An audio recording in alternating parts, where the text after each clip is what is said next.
के बच्चे ने क्या लिखा, उसने लिखा कुक्कू मामू, गुड्डू मामू, मुन्नू मामू। उसने इतना बड़ा हिंट दे दिया कि अपने तीनों मामू के नाम लिख दो, जो कि इब्राहिम, मूसा और ईसा था, लेकिन उसने कुक्कू मामू, गुड्डू मामू और मुन्नू मामू लिखने पे इत्तेफा किया।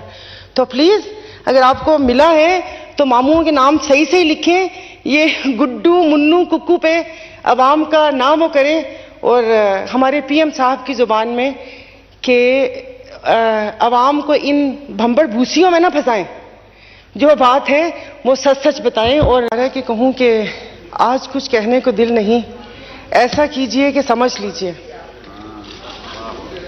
तो दिल नहीं चाह रहा कि इस खाली हॉल में, इन खाली कुर्सियों, मेरे कुछ चंद साथी बैठे हुए जो अपनी अपनी स्पीचेस के इंतजार में बैठे हुए, क्योंकि वो जो क्रीम है, अब ये वो क्रीम नहीं है, मैं कोई कुछ और नाम ही ना निकल जाए, वो तो अपनी अपनी स्पीचेस करके चली गई, और मेरे पास कुछ लिखा हुआ भी नहीं है कि मैं स्टार्ट ऐसे लूं कि आप भी स्पीच करके चले जाना है आप इन मुश्किल हालात में।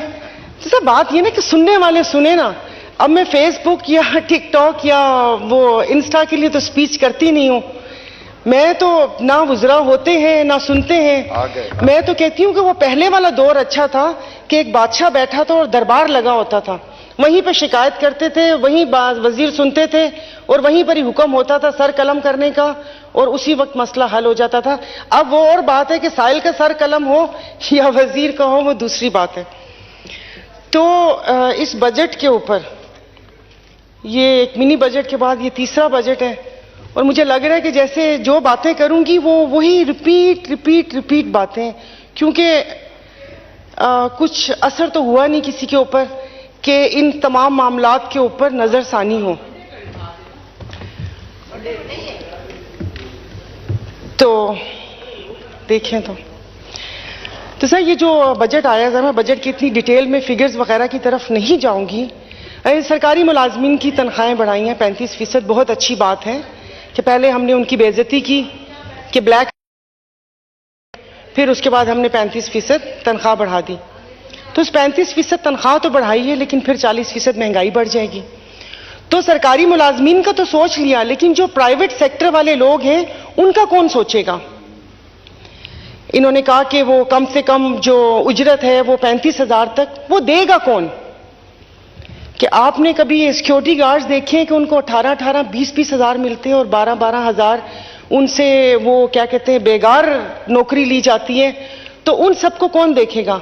जो घरों में काम करते हैं, जो प्राइवेट नौकर, ड्राइवर, माली, ये वो, उनकी तनख्वाहों का कौन करेगा। 35,000 वो रखी है। लास्ट टाइम तो मैंने कहा था कि 50,000 वाले का बजट बनाकर दिखा दें। क्या अभी ये 35,000 वाले का बजट बनाकर दिखा सकते हैं। तो अब सारी वही बातें, हर चीज पहुंच से दूर हो चुकी है। मगर मसला ये है कि मुझे समझ नहीं आती कि मेरे सब साथी हैं, सब हल्के वाले हैं, और मुझे इनकी देखती हूँ मैं सोशल मीडिया पे एक्टिविटीज, तो जाते हैं अपने हलकों में, गली मोहल्ले में भी जाते हैं, लेकिन मुझे ये समझ नहीं आती कि वहां पर उनको कौन सी लॉलीपॉप देकर आते हैं, मतलब क्या बताते हैं। जैसे अभी मेरे भाई ने कहा कि साल हो गया, वो रोड नहीं बनी, वो रोड नहीं बनी, तो चले कोई थोड़ा 14 साल से सिंध में हुकूमत है तो मुझे बाकी रोड्स भी दिख जानी चाहिए थी, और 1 साल से आप यहां पर हैं, अगर इत्तेहाद में रहते हुए ये काम ना करवा सकें तो फिर मेरा तो और बाकी जो इधर बैठे हुए उन सबका तो अल्लाह ही हाफिज है। सर बिजली की प्राइसेस हैं, यहां पर एक मसला चल रहा होता है, फिर पता चलता है कि 1 रुपया 25 पैसे यूनिट बढ़ गया। IMF का सुने जा रहे हैं, IMF वो कहते हैं ना कि वो पहले कभी सिग्नल पे खड़े हों तो वो आता है फकीर, पहले तो वो दुआएं देता है कि दे दो, दे दिया तो ठीक है, नहीं दिया तो उसके बाद वो बद्दुआएं देना शुरू कर देता है। मुझे तो ऐसे लग रहा है जैसे हम अभी वही कर रहे हैं। तो मैं बहिस्ते पाकिस्तानी एक अवाम, मैं कहती हूं मुझे नहीं चाहिए IMF का बजट, क्योंकि मैं कुछ भी खरीदती हूं, मैं घर की ग्रोसरी लेती हूं, मैं पेस्ट, चीनी, पत्ती, तेल कुछ भी लेती हूं, मैं तो उसमें टैक्स देती हूं मैं। तो उस टैक्स से, जो टैक्स ये कह रहे हैं कि इतना टैक्स कलेक्ट हुआ है और ये सारा कुछ हुआ, उससे एक आम आवाम को क्या फायदा। बच्चे मेरे प्राइवेट स्कूल में पढ़ते हैं, हिफाजत के लिए गार्ड प्राइवेट खुद रखा हुआ मैंने, सड़कें ऐसी खराब हालत है कि गाड़ी आए दिन खराब, अस्पताल, सरकारी अस्पताल में जा नहीं सकते, प्राइवेट अस्पताल में वहां पर जाकर अपनी खाल उतरवाते हैं, वो भी उल्टी छुरी से। तो ये बजट क्या, ये जो बाबू बैठे हुए हैं, मुझे ये समझ नहीं आ रही कि 75 साल से आप लोग इतने जहां दीदा सियासतदान हैं, आपने इस ब्यूरोक्रेसी से जान क्यों नहीं छुड़वा रहे?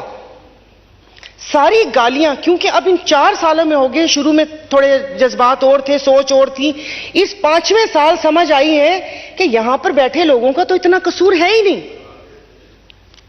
यहां पर बैठे इन लोगों का इतना कसूर, तो कब हम उनके चुंगल से आजाद होंगे? मतलब उनकी मरात के लिए, उनकी मोनेटाइजेशन के लिए कि जो बाबू बनकर 90-90 हजार रुपए पेट्रोल का भी लेंगे, यहां से गाड़ियां भी लेंगे, उसके लिए मैं और मेरी औलाद पिसेगी। यहां पर रहने जोगा आपने पाकिस्तान, मतलब अभी यहां पर बहुत अच्छी बात है, हमारे वजीर दिफा साहब ने कर ली, उन्होंने माजरत कर ली, और मेरी अदी नफीसा शाह का कल बहुत अच्छा उन्होंने एक उससे वो किया था कि ये एक बयान कहां ले जाएगा, जैसे कि एक गुलाम सरवर साहब का बयान था। अभी यहां पर मेरे भाई ने जिक्र किया पीआईए का, कि पीआईए यूरोप की फ्लाइट्स भी बंद हैं और सारा कुछ बंद है, रूट्स दिए हुए।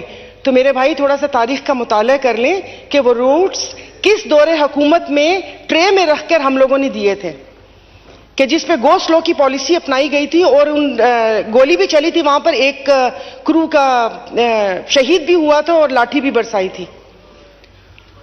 तो न्यूयॉर्क सेक्टर किसने बंद करवाया? वो भी इन्हीं लोगों ने बंद करवाया।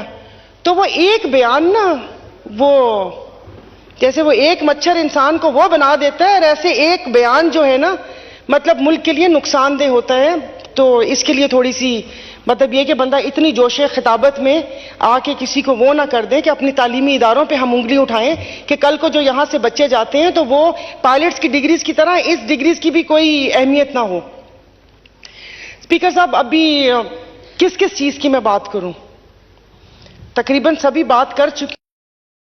यहां से हुकूमती अरकान ने भी ऐसी ऐसी स्पीचेस की हैं कि वो लगता है कि ये हुकूमत में है ही नहीं। वैसे भी हुकूमत की फील आ नहीं रही। जैसे आप भगार लगाएं या पुलाव का ढक्कन उठाएं तो एक खुशबू आती है और आपको पता चलता है कि हाँ ये बना है। तो ये यहां से वो खुशबू आ नहीं रही है हुकूमत वाली, कि पता चले कि कोई हुकूमत भी है।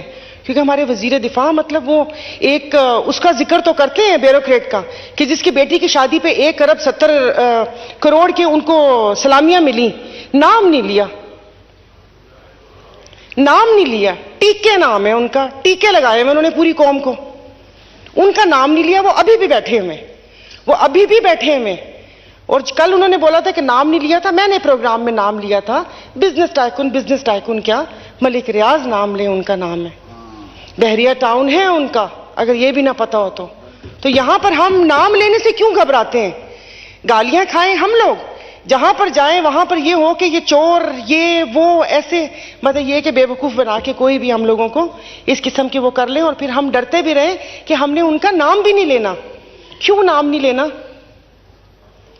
सब वो यही है ना कि अब मुझे नहीं पता कि कहां हम लोग पहुंचे हुए हैं, और इस सबको कौन आके सीधा करेगा। इन 75 सालों में हमने एक दूसरे पर तो इल्जाम दिया कि तुमने ये किया, तुमने ये किया, फिर उसके बाद जब साथ बैठते हैं तो हम माफी मांगते हैं। जैसे अभी 3 वज़राए आजम के डकारने पे ख्वाजा आसिफ साहब का बयान था, तो माफी तो मांगते हैं, लेकिन माफी से काम नहीं चलेगा। उसके बाद हमें तौबा करनी होगी कि अब हम एक दूसरे के साथ ऐसा नहीं करेंगे, कि अपने खैमे में किसी बद्दू को नहीं घुसाएंगे। हमें यह अपने आप से अहद करना पड़ेगा।